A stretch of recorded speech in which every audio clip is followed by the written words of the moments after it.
Let's get into some Joe Biden news. It's important to talk about this so that we can learn from our mistakes, learn from the past. Former President Joe Biden's physical deterioration, CNN reports, was severe enough in the second half of his presidency that his aides privately discussed putting him in a wheelchair for his second term, according to a new book from CNN's Jake Tapper and Axios' Alex Thompson. Axios reported Tuesday on the new details from Original Sin, President Biden's decline, its cover-up, and his disastrous choice to run again, which is being released May 20th. The book is based on over 200 interviews, mostly with Democratic insiders, almost all of which occurred after the election was over. According to the report, Biden aides believed it was politically untenable to have the president use a wheelchair during his re-election bid, but they believed he might have to do so if he won a second term. Yeah, it would be politically untenable to run for re-election in a wheelchair. Just because FDR happened to do it before doesn't mean that it would be a good look, especially going up against Donald Trump. We know that Donald Trump would go after that relentlessly. And yeah, FDR had polio, and he was several decades younger than Biden. His mental acuity also had not been called into question. So with Biden's mental acuity being called into question and his physical acuity, his physical strength, yeah, that would make for a dangerous combination. So his second term, though, yeah, he would not be up for re-election. And having him in a wheelchair would not damage his electoral prospects because he would have no electoral prospects because he wouldn't campaign on ending the 22nd Amendment so that he could run for a third term like Donald Trump is doing. But yeah, it would not be a good look. Biden's physical deterioration, most apparent in his halting walk, had become so severe that there were internal discussions about putting the president in a wheelchair, the authors write. Biden's personal physician, Dr. Kevin O'Connor, privately warned the president's team that if Biden had a bad fall in 2023 or 2024, a wheelchair might be necessary for what could be a difficult recovery, Tapper and Thompson report. The details help illustrate how the team around Biden took steps to try to protect him during his re-election bid, including finding shorter walking paths to stages, adding handrails to any stage, and using a smaller staircase to board Air Force One, the authors report. Biden's team had insisted that he was up for a second term until his disastrous June debate performance against Trump, which led to him dropping out of the race 3 weeks later, July 21st. Aides began walking with Biden across the White House lawn to the Marine One helicopter, not just to block the visual of his walk, but also in case he fell, according to Axios. Tapper and Thompson report that Biden began forgetting names, staring blankly at people he'd known for well over a decade, and becoming more disoriented and incoherent when he was fatigued. In response to the book's reporting, a Biden spokesperson said in a statement to Axios that Biden's medical exam made clear that he had a stiffened gait caused in part by wear and tear to his spine, but that no special treatment was necessary and that it had not worsened. Quote, "He was transparent about this, and it was far from severe," the statement added. Yes, there were physical changes as he got older, but evidence of aging is not evidence of mental incapacity. That's true. That's true. However, there are people who are older than Biden who do not come off repeatedly as bad as he did during the June 2024 debate against President Trump. I mean, that was a total flop. The worst debate performance for any presidential candidate in history. And it's sad to say because Trump has given us so many outrageously stupid debate performances. And yet Biden goes up there and says, "We finally beat Medicare." And so far, the statement continued, "We are still waiting for anyone, to point out where Joe Biden had to make a presidential decision or make a presidential address where he was unable to do his job because of mental decline. In fact, the evidence points to the opposite. He was a very effective president." Certainly in some ways he was. Certainly with respect to his legislative accomplishments, he was an effective president. He was able to give State of the Union addresses. He had fairly solid debate performances in the 2020 general election against Trump. So yeah, everything seemed rosy at certain points, but we can't escape reality. We can't just say, oh yeah, no, nothing happened between 2020 and 2024 that led to Joe Biden having such a horrifically bad debate performance, after having pretty good ones in 2020. Remember his first debate performance against Trump in 2020? He whooped him. He was whip sharp. It was insane to see. Debating Paul Ryan in 2012 was a whole different beast. Yeah, he fell off hard. He just did. Sorry, people.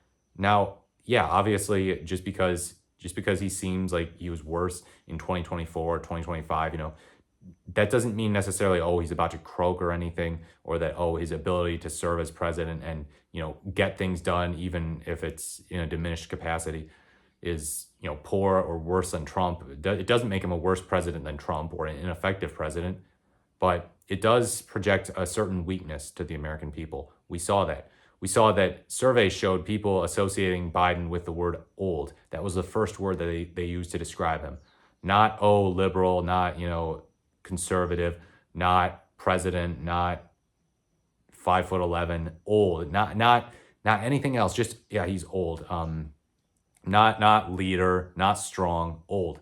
So it was something that haunted him so severely, and it didn't haunt Trump as much because Trump is less than 4 years younger than him, and he's energetic. There are some signs that he's really slowing down a lot, especially during this presidency, but it's not quite as drastic as it is with Biden. And what I think this story illustrates is that usually the reality of things are worse than people say they are. People who want to defend Biden have an incentive to say, well, look, no, the president had a little bit of problems. He had a little bit of problems, and that's it. He's not about to croak or anything. He's doing just fine. There's no physical decline. It's all right. But no, you should take that and add a few steps of badness to it. Assume it's worse than they're telling you. Just like, remember, President Trump came down with COVID in October 2020 after that debate with Biden, and we were kind of assured it was kind of bad, but not that bad. And no, it actually was pretty darn bad. He survived. He ended up having a debate several weeks later, so good for him. But he got hammered pretty hard by COVID. COVID in 2020 was quite a bit more aggressive, you could say, a bit more deadly than it was in 2021, 2022.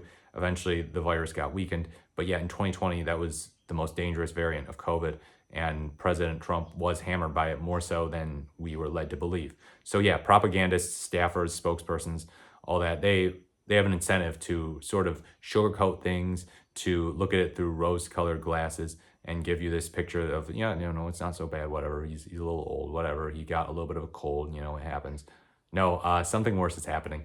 So Biden and his wife, Jill Biden, defended his performance as president in a joint interview on ABC's The View earlier this month, pushing back on suggestions he experienced cognitive decline in his final year in office. Quote, "The people who wrote those books were not in the White House with us, and they didn't see how hard Joe worked every single day," Jill Biden said. He could have worked hard.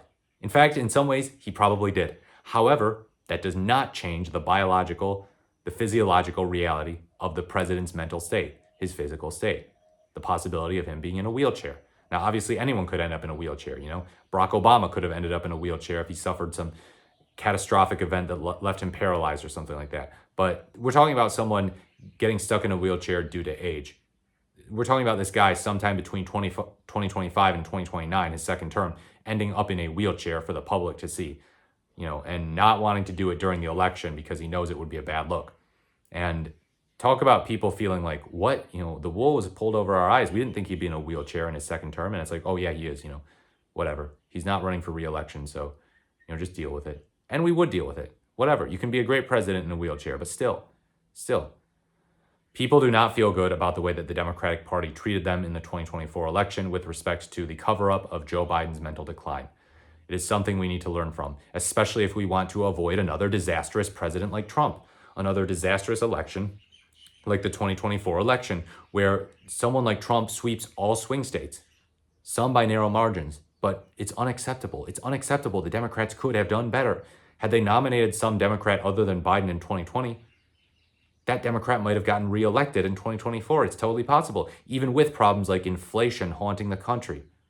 And then also, we have to talk about this. There are still these reports on Biden saying he could have beat Trump in 2024. If I had been the nominee instead of Kamala Harris, I would have beat Trump, Jack. I could have beat him. We will never know for sure, of course, but there were inside reports saying he would lose 400 electoral votes to Trump. Imagine Trump getting 400 electoral votes. Imagine the massive ego and arrogance that man would carry around with him if he won 400 plus electoral votes in an election. We'd never hear the end of it. We'd never hear the end of it from the Trump cultists. And obviously, an election loss is an election loss, no matter how big it's by. But I guess I'd much rather lose to Trump getting 300 some electoral votes than Trump getting 400 plus electoral votes. And yeah, Kamala Harris, we didn't have that concern about her ending up in a wheelchair. That's kind of an important thing. We didn't have that whole health cover-up issue. She could speak pretty coherently. If a bit long-winded at times. But yeah, this is shameful. Joe Biden really did humiliate himself in terms of the health front. In terms of legislation, I think he's got quite a bit to applaud, and I think Trump's gonna try and take credit for a lot of his accomplishments. The federal spending and stuff, that was all totally fine, it was good stuff. He gave us more than we could have asked for in some cases, but in other areas, he dropped the ball, and his mental health, his physical health, those are those areas, among others. Let me know what you think in the comments below. Like, comment, or subscribe to the channel. I hope that you enjoyed this video. I hope that you don't take this the wrong way as me saying, oh yeah, no, Democrats are worse than Republicans. I don't believe that, but I do think that they seriously need to learn from Joe Biden's complete and utter collapse, his humiliation, and his new legacy as kind of a tragic figure of a politician. Please like, comment, or subscribe. Thank you so much for watching, and I look forward to speaking to you in my next video.